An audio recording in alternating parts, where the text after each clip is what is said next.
Kita juga Pak Kambi hari ini juga bergabung Pak Heneng Kujadi baru saja bergabung di tengah-tengah kita di media Zoom juga Pak Heneng.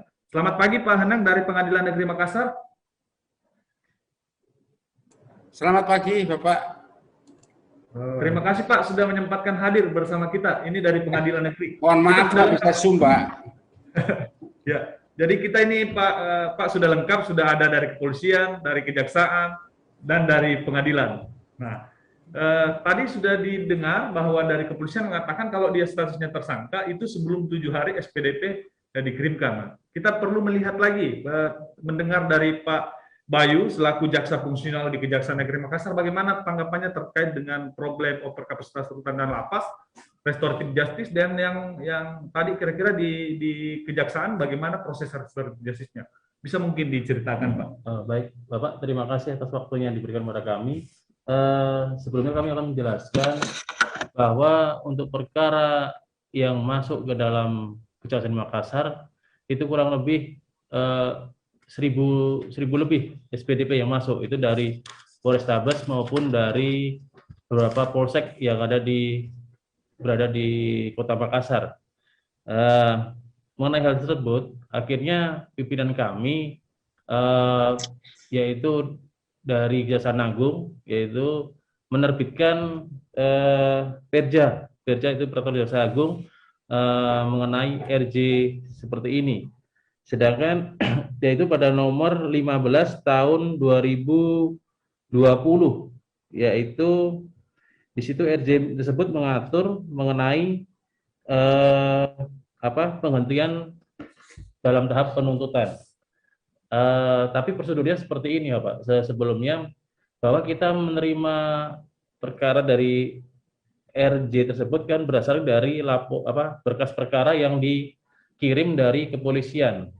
Jadi tahapannya yang kami tangani itu bahwa berkas perkara yang terkirim dari kepolisian kita periksa terlebih dahulu apakah berkas tersebut sudah lengkap atau tidak.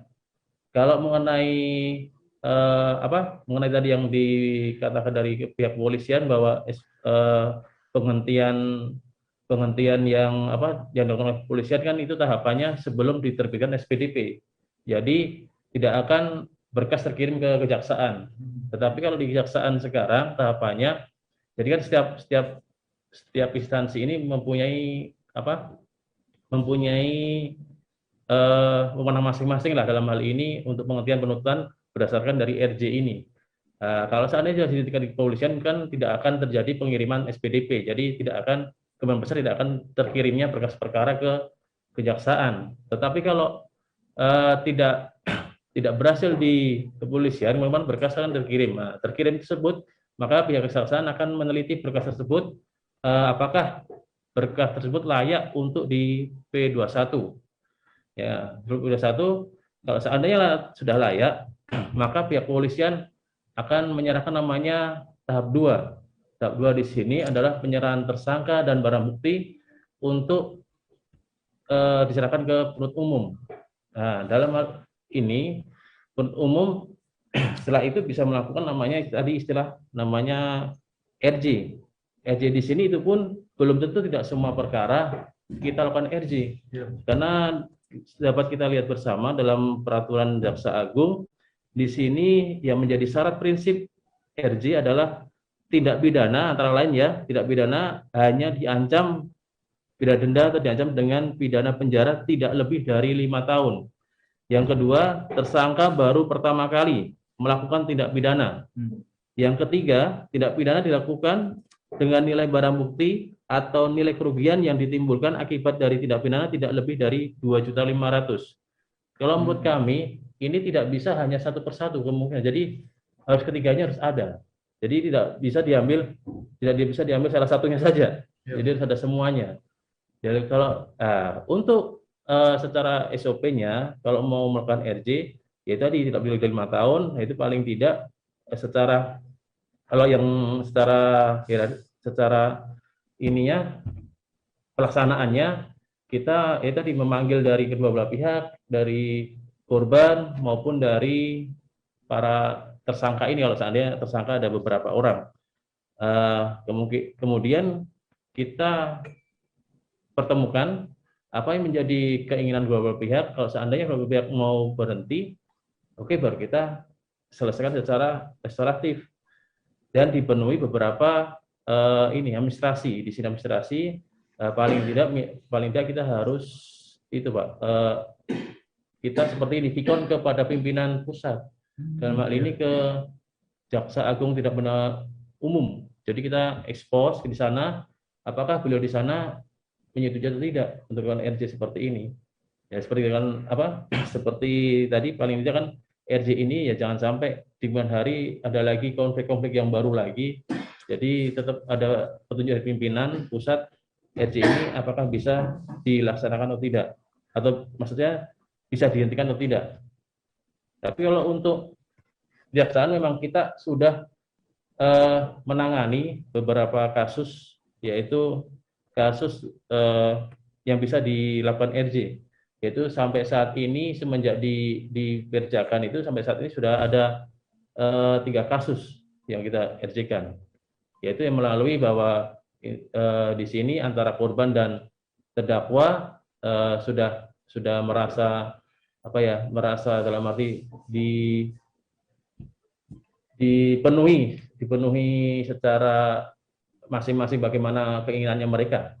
Jadi kita RJ kan ada tiga perkara ini yang kita tangani sampai tahun ini kan.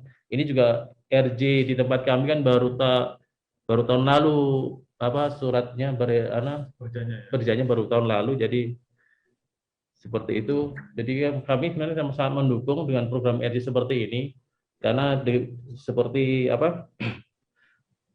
tadi kan temanya masalah kelebihan kapasitas, karena memang tapi cuma kami masih terkendala kadang RJ di sini pihak tersangka itu kadang masih pihak korban ini belum bisa semuanya menyetujui. Sebenarnya RJ sudah banyak, Pak, tapi banyak yang belum terpenuhi berhasil karena pihak korban ya banyak sekali pertimbangannya, akhirnya ya kita limpahkan ke pengadilan. Dan waktu untuk ERJ kita di kejaksaan itu hanya berlaku 14 hari, kalau nggak salah ya.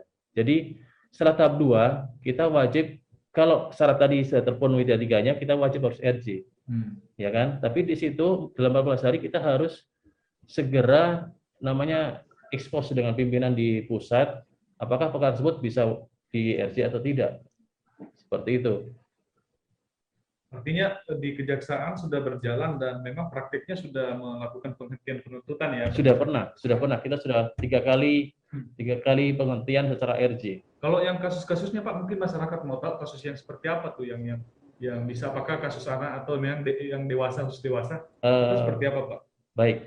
Kalau untuk kasus yang kita tangani di RJ, apalagi yang seperti Perja ini, yang aturan Perja, Peraturan Jaksa Agung, itu kita melihat bukan masalah anak atau dewasanya, kita melihat dari ancaman pidananya, yaitu paling tidak tidak lebih dari 5 tahun dan bukan pengulangan atau sama kerugian tadi, seperti itu. Jadi tidak pasal ancamannya kita lihat, bukan masalah ini anak atau dewasanya.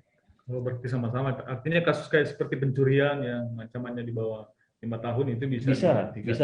Iya. Nah, menarik tadi ini Pak. Artinya ternyata kalau kita bilang tadi SPD sudah terkirim, ternyata di kejaksaan sudah punya lagi aturan yang bisa membuat kasus itu dihentikan. Ini menarik, Pak. Hambatan-hambatan yang dihadapi penyidik ternyata bisa selesai juga di kejaksaan.